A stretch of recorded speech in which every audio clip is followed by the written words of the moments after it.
দর্শক, ঝিনাইদহ ভূমি অফিস থেকে সেবা পাচ্ছেন না সেবা প্রত্যাশীরা। তারা বলছেন, বিশেষ করে গণশুনানি সপ্তাহে 2 দিন হওয়ায় সেবা প্রত্যাশীদের সময় ক্ষেপণ হচ্ছে। এছাড়া সকাল 9টার আগেই অফিসে আসছেন কর্মকর্তা ও কর্মচারীরা। এ বিষয়ে আরও বিস্তারিত জানাতে ঝিনাইদহের ভূমি অফিস থেকে সরাসরি যুক্ত হচ্ছেন প্রতিনিধি ইমন হাসান।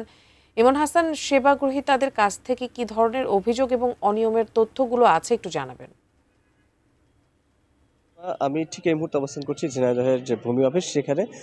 আপনাকে একটু দেখানোর চেষ্টা করছি যে এখানে আ সেবা প্রত্যাশীদের যে ভিড়টা আসলে দেখছেন যে এখানে সিরিয়ালি দাঁড়িয়ে আছে। তারা কিন্তু সকাল ৮টা থেকে এসে দাঁড়িয়ে আছে।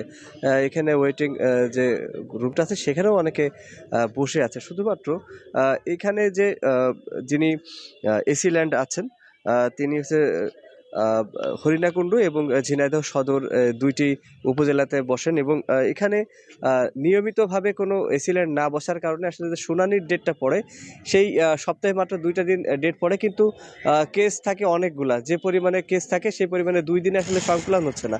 আর এখানে কিন্তু খুব ঘনই আসলে এসিল্যান্ড বদল হচ্ছে, যার ফলে এখানকার সেবা প্রত্যাশীরা বলছিলেন যে এই সেবা পাচ্ছেন না। আমার সকাল থেকে এসে বেশ কিছু সেবা প্রত্যাশীর সাথে কথা হয়েছে। তারা আমাকে জানিয়েছেন যে একজন নাম না বলতে ইচ্ছুক এমন একজন সেবা প্রত্যাশী আমাকে জানিয়েছেন যে তিনি এর আগে একবার শুনানি হয়ে গেছে। পরবর্তীতে ফাইনাল ডিসিশনে নিয়ে এসছেন। তারপরেও যিনি এখানকার রেসিডেন্ট নতুন জয়েন করছে তিনি জানিয়েছেন যে তার আমলে যেহেতু শুনানি হয়নি সেটাকে আবার নতুন করে শুনানি করতে হবে। ঠিক এরকমই ২ মাস, ২.৫ মাস, ৩ মাস ধরে অনেকের কিন্তু এইখানে আসতে হচ্ছে, যেতে হচ্ছে। বিশেষ করে যে এখানে নির্দিষ্ট কোনো এসিল্যান্ড নিয়মিত থাকা সেই জায়গাটা আসলে এখানে নেই।